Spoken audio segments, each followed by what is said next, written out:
Hi everyone. दोस्तों, जैसे कि पता है आपको कि हम लोग प्रीवियस ईयर के क्वेश्चन पेपर डिस्कस और एनालिसिस करने की एक सीरीज चालू है। तो वैसे ही आज हम लोग फिर से 15 क्वेश्चन डिस्कस करेंगे। उम्मीद है आप लोगों को जो भी हम लोग जो डिस्कस कर रहे हैं वो समझ में भी आ रहा होगा, और ख़ास कुछ स्पेशल बातें वो मैं आपको समझाते चलूँगा। तो स्टार्ट करते हैं। ईवीएस की फिर 15 क्वेश्चन डिस्कस करते हैं। पेडागोजी के क्वेश्चन है, थोड़े इंपॉर्टेंट क्वेश्चन है, थोड़ा समझते हैं। तो पहला क्वेश्चन है, विच of the following is desirable practice for EVS class teacher. तो कौन सी प्रैक्टिस है या कौन से तरीके हैं जो ईवीएस के टीचर ने करना चाहिए। आपके सामने चार ऑप्शन है। पहला है addressing multi cultural dimension of diverse classroom. ठीक है, तो इसका मतलब है कि टीचर ने एड्रेस करना चाहिए क्या है, मल्टी कल्चरल और डायमेंशन ऑफ क्लासरूम। मतलब हमारी क्लास में देखो, पहले तो डाइवर्स स्टूडेंट होते हैं, और इंडिया जैसे कंट्री में वो डाइवर्स स्टूडेंट अपना एक डाइवर्स कल्चर और अपनी डाइवर्स सोसाइटी को साथ लेकर क्लासरूम में आते हैं। तो टीचर का काम क्या है कि वो जो डाइवर्सिटी है कल्चरल लैंग्वेज को लेकर, उसका एज अ सोर्स इस्तेमाल करना और उसको एड्रेस करना क्लासरूम में, ये एक टीचर की प्राइम रिस्पॉन्सिबिलिटी है, खास तौर पे ईवीएस में। तो ये अप्रोप्रिएट है। बाकी ऑप्शन कंसिडर करते। Encourage children to provide the important information. देखो, information, definition, data, fact, EVS में सब नेगेटिव ही है। बच्चों को हमको इन्फॉर्मेशन ठूस ठूस के दिमाग में भरनी नहीं है, उसको कंसेप्चुअल क्लैरिटी लानी है, प्रैक्टिकली लर्निंग कराना है उनको, या फिर कम्युनिटी के थ्रू कराना है, या फिर उसको बाहर आउट ऑफ द क्लास जो रियल लाइफ है उससे कनेक्ट करके हमको पढ़ाना है। तो इसलिए एक ऑप्शन गलत है। उसके बाद में दूसरा ऑप्शन जो है आपका लीनियर अरेंजमेंट ऑफ थीम्स। ऐसा कुछ अरेंजमेंट करना नहीं है हमको, थीम्स का क्लैरिटी लानी है थीम्स के प्रति। थीम्स क्या है, उससे रिलेटेड प्रॉब्लम क्या है वो बताना है। अरेंजमेंट से कोई लेना देना नहीं, टेक्स्ट बुक पर रिलाय रहना है, ऐसा कुछ नहीं है। टेक्स्ट बुक्स एक बहुत छोटा सा सोर्स है ईवीएस में, हमको बियॉन्ड द टेक्स्ट बुक जाना है। एनसीएफ 2005 ने इसके बारे में बहुत क्लियरली कहा है, जो हम लोग क्लासरूम में डिस्कस करते ही है। उसके बाद में अगला क्वेश्चन है, विच of the following is are important in constructing knowledge in EVS by children। मतलब कौन सा इंपॉर्टेंट कंपोनेंट है नीचे की इसमें से कि जो बच्चों का जो ईवीएस का नॉलेज है उसको कंस्ट्रक्ट करने में बच्चों की हेल्प करता है, या फिर कौन सा तरीका है जिससे बच्चे अपना नॉलेज कंस्ट्रक्ट करते हैं ईवीएस में। तो पहला है एक्टिव पार्टिसिपेशन ऑफ चिल्ड्रन। तो बिल्कुल ईवीएस में अगर बच्चे एक्टिव पार्टिसिपेट करेगी नहीं तो समझो उनका नॉलेज जो कंस्ट्रक्शन करने का है वो पॉसिबल है ही नहीं। और जो हमारी जो सोसाइटी है, कल्चर है, बियॉन्ड द क्लासरूम जाना है तो बच्चों को एक्चुअली इन्वॉल्वमेंट करना बहुत ज़रूरी है। तो ये आंसर बराबर है। Community member of children. देखो, जैसे पीछे कहा मैंने, जो टेक्स्ट बुक है या क्लास हमारी वो एक सोर्स है, हमको बियॉन्ड जाना है उसके, हमको हमारी जो कम्युनिटी है वहाँ से भी चीज़ें बच्चों को इम्प्रूव करानी है। ठीक है, तो ये भी ऑप्शन बराबर है। Text book of EVS, text book भी एक सोर्स है। Description and definition given in the text book of EVS. तो देखो, मैंने आपको पहले कहा कि इंफॉर्मेशन, डेफिनेशन, डिस्क्रिप्शन, जो फैक्चुअल चीज़ें हैं जिससे बच्चों पे बर्डन आने वाली चीज़ें हैं, वो सारी चीज़ें ईवीएस में गलत होती है। तो हमको इस पर जोर नहीं देना, ये भी गलत है। मतलब ऊपर के तीनों ही जो है बराबर है। अब ऑप्शन कितने सिलेक्ट करने हैं हमको? तीन। तो तीन में से ए बी सी स्टार्ट के पूरे ये वाला ऑप्शन राइट है। नेक्स्ट क्वेश्चन की तरफ बढ़ते हैं।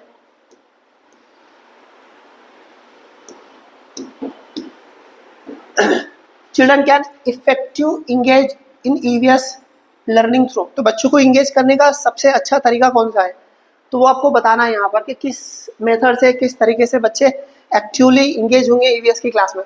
तो नैरेटिव, देखो नैरेटिव से बहुत ज़रूरी है, बच्चों को अलग अलग स्टोरीज, इवेंट्स आपको नैरेट करने हैं। तो ये इंगेज करने का एक तरीका है। स्टोरी, ऑब्वियसली बच्चे छोटे हैं, उनको स्टोरीज और पोएम पसंद आती है, वो उससे इंगेज होते हैं और अपना जो कॉन्सेंट्रेशन वो प्रॉपर क्लास में बनाए रखते हैं। तो ये दो बहुत बेहतरीन तरीके हैं। उसके बाद में इफेक्टिव एक्सप्लेनेशन, जैसे मैं रिसेंटली कहा कि एक्सप्लेनेशन, इंफॉर्मेशन, डेफिनेशन, ये सब नेगेटिव टर्म्स है। तो हमको ना एक्सप्लेनेशन करना है, ना बच्चों को बहुत सारे डेफिनेशन रटाने हैं, ना बहुत सारा फैक्ट देना है। तो ये हमेशा गलत रहेगा। उसके बाद में इफेक्टिव डेमोन्स्ट्रेशन एंड एक्सप्लेन, देख इसमें भी एक्सप्लेनेशन आ गया, फिर भी ये भी खत्म हो गया। मतलब ऊपर के दोनों तरीके। तो ऑप्शन आपका जो राइट है वो कौन सा है? वो है आपका ए और बी, 2 नंबर का राइट आंसर है। 76 नंबर का जो क्वेश्चन है, 79 का, वो देखते हैं। Objective of EVS teacher who encourage his children to observe animal and make picture on their own are. तो मतलब दो टीचर क्या करता, बच्चों को इनकरेज करता, अलग अलग एनिमल के पिक्चर बनाने के लिए खुद से ही दिखाता पहले और फिर इंकरेज करता कि आप वैसे ही उनके पिक्चर बनाने की कोशिश करो, बच्चों को इंकरेज करता। तो इसके पीछे का टीचर का जो ऑब्जेक्टिव क्या है, मकसद क्या है, वो आपको बताना है यहाँ पर। तो पहला है डेवलप क्रिएटिविटी इन चिल्ड्रन। देखो बच्चे एनिमल्स को ऑब्जर्व करेंगे और उनके पिक्चर बनाने की कोशिश करेंगे, उनके डायग्राम बनाएंगे, तो ऑब्वियसली बच्चों के अंदर में जो क्रिएटिविटी है वो बढ़ेगी इससे, तो बिल्कुल कराना चाहिए।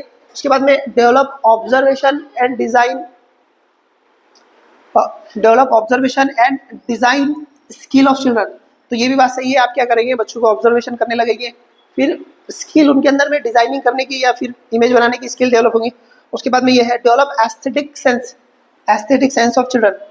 देखो जो नेचुरल फेनोमेना है या फिर हमारा जो नेचुरल सराउंड है उसके अंदर में ना एक नेचुरल खूबसूरती है, ब्यूटी है, और वो ब्यूटी के अंदर से हम लोग को उसका एस्थेटिक प्लेजर मिलता है बच्चों को, चाहे वो एनिमल्स हो, जो फॉरेस्ट हो या फिर जो भी नेचुरल फेनोमेना हो, उसको देखने के बाद में ना एक एस्थेटिक, जिसको हम लोग रूहानी सुकून बोलते हैं या फिर एक अंदर का सुकून मिलता, तो वो एस्थेटिक सेंस बोलते हैं उसको।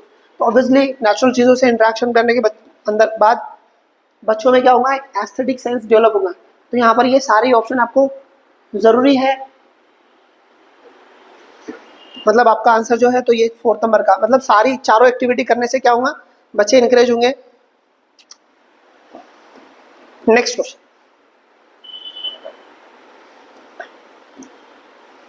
in EVS learning of craft and arts while the working in group is encouraged because, देखो टीचर क्या कर रहा है, बच्चों को क्राफ्ट और आर्ट्स ग्रुप में सिखाने के लिए इंकरेज कर रहा है, तो इसके क्या फायदे होंगे, ऐसा क्यों करना चाहिए, क्या रीज़न हो सकता है टीचर का ऐसा करने के पीछे कि बच्चों को एक साथ ग्रुप में आर्ट्स एंड क्राफ्ट सिखाना है। तो पहला रीज़न क्या है उसका, group learning is easier and very effective strategy for teacher to tackle the problem of indiscipline. देखो आप बच्चे डिसिप्लिन नहीं रहते क्लास में, उसको टैकल करने के लिए आप ग्रुप में कुछ काम करा रहे हो, उनसे आर्ट करा रहे, क्राफ्ट करा रहे, तो ये गलत है। पहले तो बच्चों को डिसिप्लिन प्राइमरी क्लासेस में सिखानी ही नहीं है, हमें उन्हें डिसिप्लिन में लाने की कोई ज़रूरत नहीं है। उनको नेचुरल तरीके से आप क्या करो, लर्निंग कराने की कोशिश करो। जितना आप फॉर्मल चीज़ें करने की कोशिश करेंगे बच्चों पे, उतना इन्फीरियर कॉम्प्लेक्स बनने के पूरे चांसेस रहेंगे। तो बेहतर है कि बच्चों को डिसिप्लिन के बियॉन्ड जाना है, बच्चों को आपको अपॉर्चुनिटी देनी है ताकि वो खुद को एक्सपोज कर सके, खुद को एक्सप्लोर कर सके, सराउंड को एक्सप्लोर कर सके, जो नेचुरल इन्वायरमेंट है उससे इंट्रैक्शन कर सके। तो इसके लिए बच्चों को आपको डिसिप्लिन वगैरह में लाना नहीं, इसलिए ये ऑप्शन आपका निकल गया। Group learning promote peer learning, ये बात सही है, आप ग्रुप लर्निंग करेंगे तो पीयर लर्निंग उसके लिए प्रमोट होगी, ये बात सही है। आगे का ऑप्शन देखते हैं, C group learning improve the social interaction. देखो सबसे मेन काम क्या है ग्रुप लर्निंग का, कि सोशल इंटरेक्शन करना है। सोशल इंटरेक्शन बहुत ज़रूरी है। हम जो बच्चे आने वाले आपके क्लास में वो एक समाज से आने वाले हैं, सोसाइटी से आने वाले हैं, तो हमको बेहतर सोशल बिन बनाना है उनको।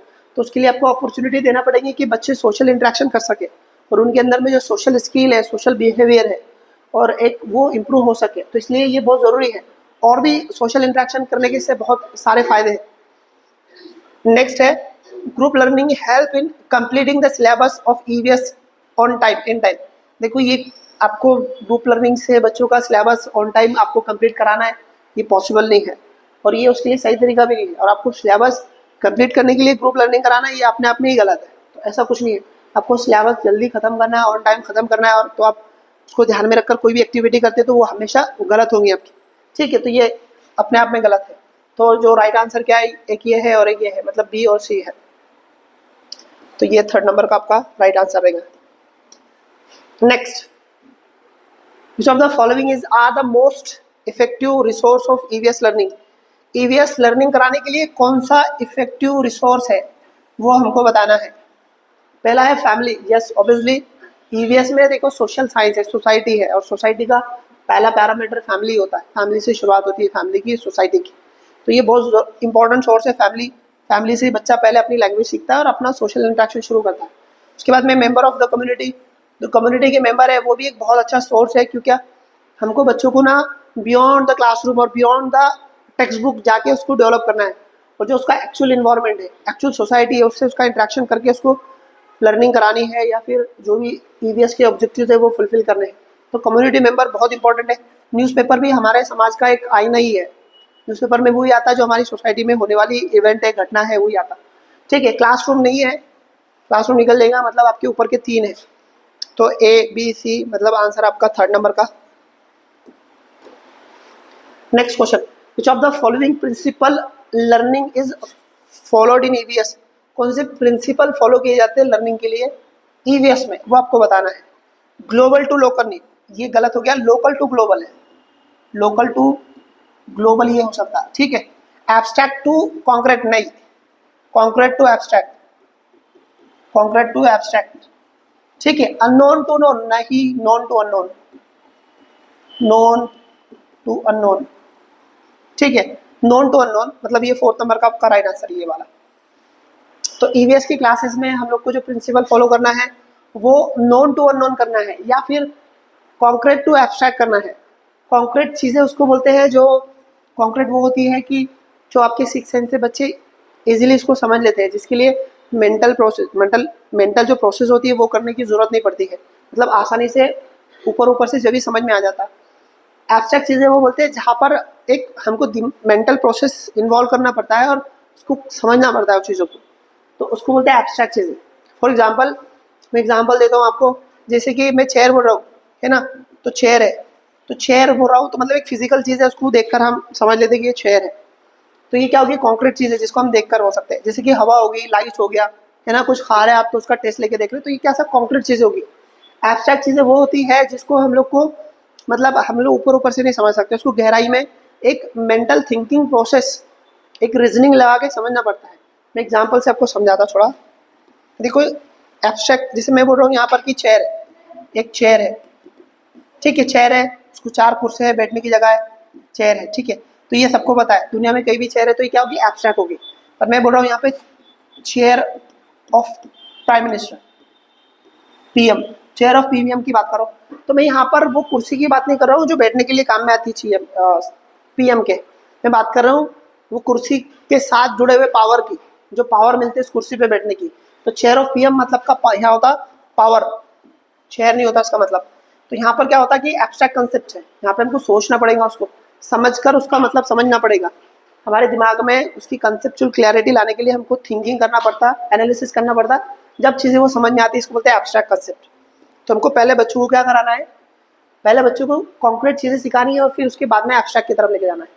वैसे इधर लोकल से ग्लोबल जाना है, पहले लोकल बच्चे का जो इन्वायरमेंट है उसके बारे में इंफॉर्मेशन देते देते उसको आगे जाने का है। जैसे हम लोग अगर पानी की बात करें तो हम लोग पहले आसपास की नदियाँ झीलें वो बताते हैं, फिर बाद में अवेलेबल वाटर कितना है, ग्राउंड कितना है, नदियों में कितना है, पॉन्ड में कितना है वो बताते हैं, फिर हम धीरे धीरे ओशन में लेके जाते हैं, डेड सी के बारे में बताते हैं, ओवरऑल जितने ओशन है उनके बारे में बताते हैं। तो हम धीरे धीरे क्या करते हैं, बच्चों को लोकल से लेकर ग्लोबल तक लेके जाने की कोशिश करते हैं। तो ये सारे प्रिंसिपल आपको फॉलो करने हैं। नेक्स्ट 83 नंबर का क्वेश्चन है, विच of the following is not a tool for formative assessment of learning in EVS? Formative assessment का कौन सा टूल नहीं है वो आपको बताना है। पोर्टफोलियो बिल्कुल है, रेटिंग स्केल भी आ जाता है, एनेक्डोटल रिकॉर्ड भी आता है, तो ये आता आपका सबमिटिव, है ना, सबमिटिव असेसमेंट में सबमिटिव, ठीक है। ये सब तीनों भी किसमें आते हैं, फॉर्मेटिव असेसमेंट में आ जाते हैं। तो सबमिटिव असेसमेंट में आता है एनुअल अचीवमेंट टेस्ट, मतलब आपके एनुअल एग्जाम या फिर सेमेस्टर एग्जाम जो होते हैं आपके साल में 2 बार, वो सबमिटिव में आ जाते हैं, ठीक है। आगे बढ़ते हैं। 84 विच of the following should be avoided while assessing children in EVS? EVS में आपको स्टूडेंट को असेसमेंट करना है, बराबर, चिल्ड्रन को असेसमेंट करना है ईवीएस में, तो कौन सी चीज़ आपको अवॉइड करनी है, नीचे दी गई है कौन सी अवॉइड करनी है। तो पहला है judging the answer given by the children in term of right और रॉन्ग आंसर। आप बच्चों ने जो भी आंसर दिया उसको जज कर रहे हैं सही और गलत में, तो ये सब चीज़ें करनी नहीं है हमें। बच्चों को हमको मौके देने हैं कि वो खुद को एक्सप्रेस करे, जिस हाल में वो कर सकते हैं उसको एक्सप्रेस करने के बाद में वो बच्चे क्या सोचते हैं इस पर्टिकुलर के कंसेप्ट को लेकर, उसकी वो जो अंडरस्टैंडिंग है उसको समझना है, ना कि राइट और रॉन्ग आंसर देखना है। अब उस मतलब हम लोग उसको अपॉर्चुनिटी दे रहे हैं कि वो खुद से एक्सप्लोर करे, चाहे वो गलती करेगा, गलती करके सीखेगा, वो सब है। तो ईवीएस में कभी भी याद रखना, राइट और रॉन्ग आंसर के पीछे कभी जज नहीं किया जाता, इसलिए यही गलत है और ये आंसर है, क्योंकि अवॉइड करने की बात कर रहा हूँ, ठीक है। बाद में ये सब चीज़ें हमको करनी है, पूरी की पूरी करनी है, एक बार पढ़ लेना, अपने आपको समझ में आ जाएगी, ठीक है। आगे बढ़ते। A teacher of class 5 conduct an activity in which She asked her children to drop some sugar on the ground and asked them to wait until the end come there. Teacher ने एक activity दी बच्चों को, कहा है कि कुछ शक्कर के कुछ शुगर के दाने जमीन पे डालो, उसके बाद में वहाँ चींटियाँ आएगी, एंट आएंगी, और फिर ऑब्जर्व करो क्या है। तो टीचर ये सब children can be given the meaningful learning from this activity if teacher. तो टीचर इस पर क्या करना चाह रहा है ऐसा करा के, मतलब बच्चों को कहा है कि आप शुगर के दाने ज़मीन पे डालो और उसको ऑब्जर्व करो, जो चूंटियाँ हैं वो या फिर जो एंट है वो आएंगे और वो क्या करेंगे उसके साथ में, उसको ऑब्जर्व करना है। तो इसके थ्रू क्या टीचर कराना चाह रहा है बच्चों से, उसके पीछे का मकसद क्या है वो हमको देखना है। पहले क्या करना है, encourage his children to observe activity, तो ऑब्जर्वेशन करने के लिए उनको इनकरेज करना है।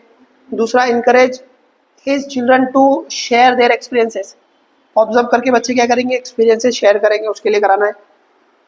तीसरा, encourage his children to observe share their experiences and followed by discussion on the activity.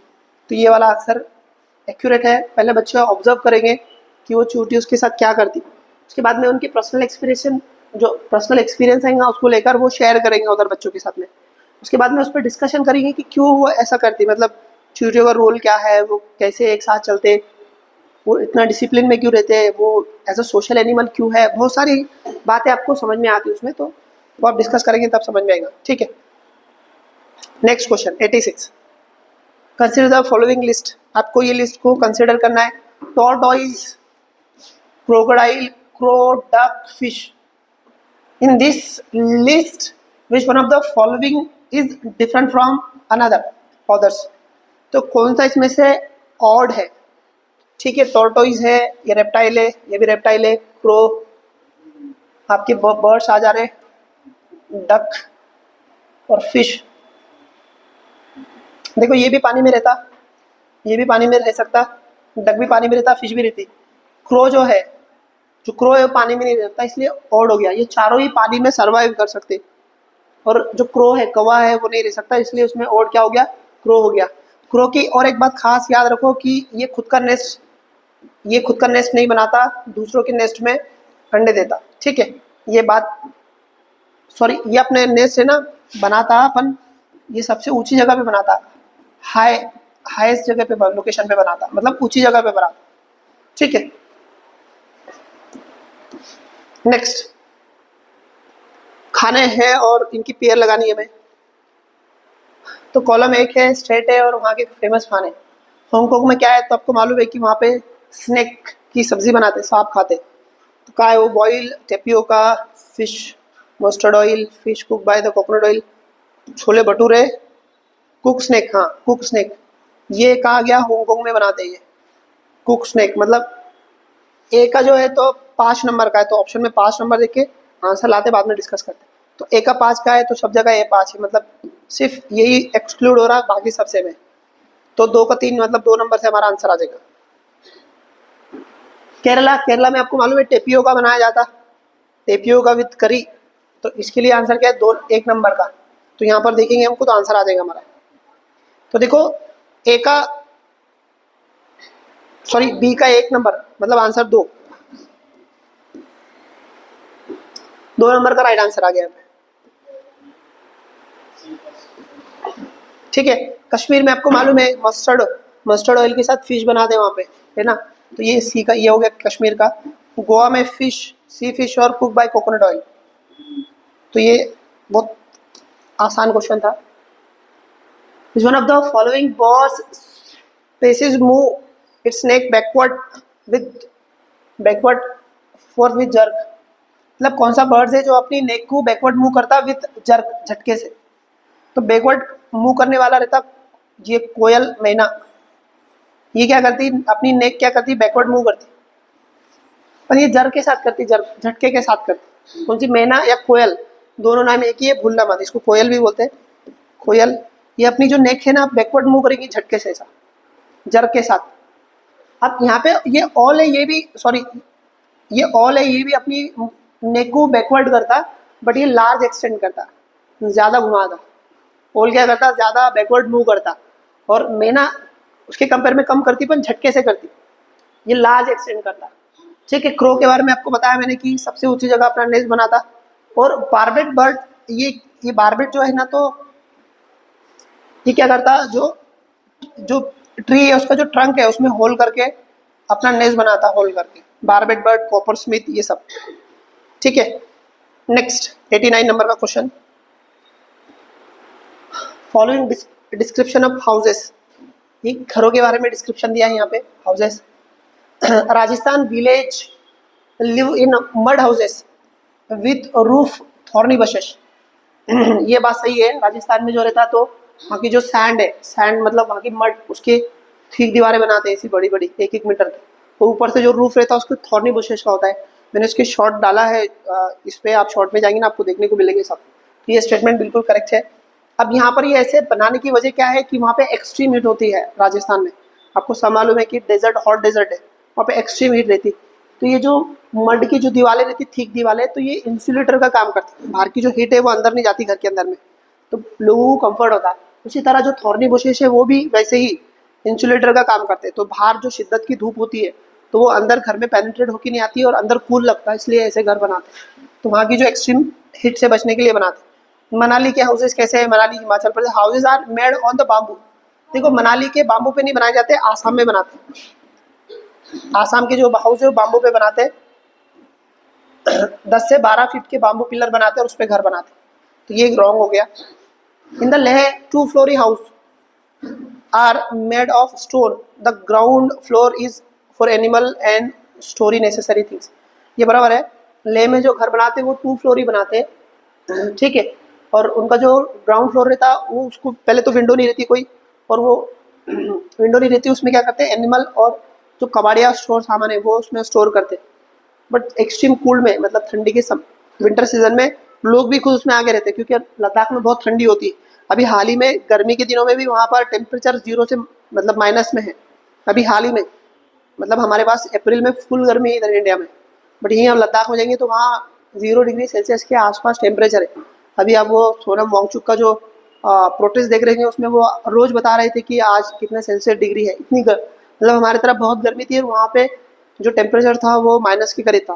तो फिर ठंडियों का क्या आलम रहेगा, आप लगा के देखो। तो इसलिए क्या करते हैं वहाँ के लोग, जो नीचे का जो फ्लोर रहता है जिसको विंडो नहीं रहती, तो ठंडियों में उसमें जाते हैं ताकि एक्सट्रीम कूल्ड से बचा जा सके। इसके पीछे का रीजन है। तो इसमें गलत कौन सा है? बी गलत है, ए और सी बराबर है। ए और सी मतलब 3rd नंबर का आंसर आपका बराबर है। लास्ट क्वेश्चन हमारा, consider the following statement about elephant. Elephant के बारे में स्टेटमेंट कंसिडर करना है।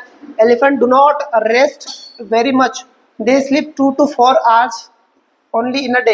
ये बात सही है, ज़्यादा रेस्ट नहीं करते हाथी, 2 से 4 घंटे तक ही सोते, वो भी स्टैंडिंग पोजीशन में सोते। उसके बाद में ये बराबर है। B, an adult elephant can eat more than 200 kg leaves and twigs a day. ये गलत है, 200 kg नहीं है, 100 kg है। 100 kg एक दिन का खा लेता है एक अडल्ट हाथी। 200 kg का एक छोटा बच्चा रहता है, 3 साल का या 3 महीने का बच्चा होता है उसका, मतलब बर्थ के टाइम उसका 200 kg होता है। याद रखना, बच्चे कंफ्यूज होते हैं। 1 क्विंटल वो अडल्ट हाथी खा लेता है एक दिन का, और जो बच्चा पैदा होता है हाथी का वो करीब करीब 2 क्विंटल का या 200 kg का होता है। तो ये स्टेटमेंट गलत है।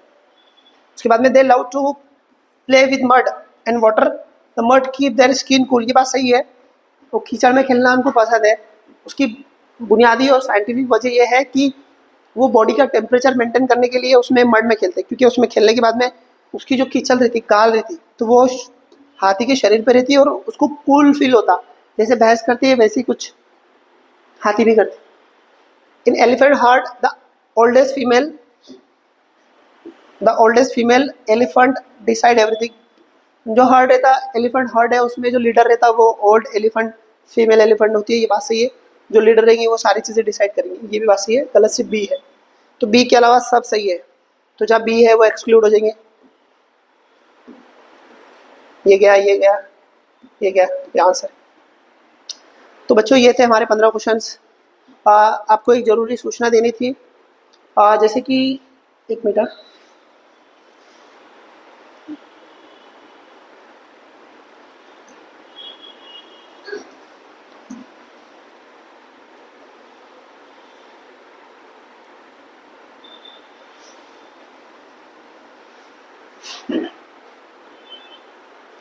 अभी 25 जुलाई से बैचेस स्टार्ट होने वाली है, सॉरी 15 जुलाई से स्टार्ट होने वाली है। करीब करीब 2-4 दिन के बाद में बैचेस स्टार्ट होने वाली, ईद के बाद में नई बैचेस।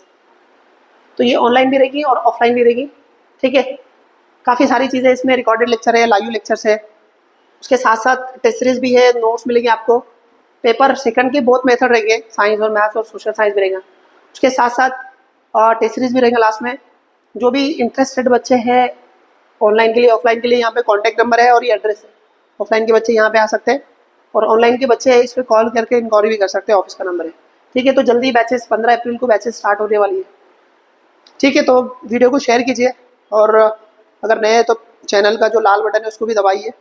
हम लोग ऐसे ही ज़रूरी चीज़ें डिस्कस करते रहेंगे यूट्यूब पे भी। क्लास आपने नहीं भी ज्वाइन किया तो यूट्यूब पे हम अवेलेबल ही है, या फिर जो बच्चे चाहते कि ज्वाइन करना है, आपको क्लास से ही पास होना है, तो कॉल कीजिए। मिलते हैं हम लोग फिर नेक्स्ट वीडियो में, तब तक के लिए इजाज़त दो, बाय बाय।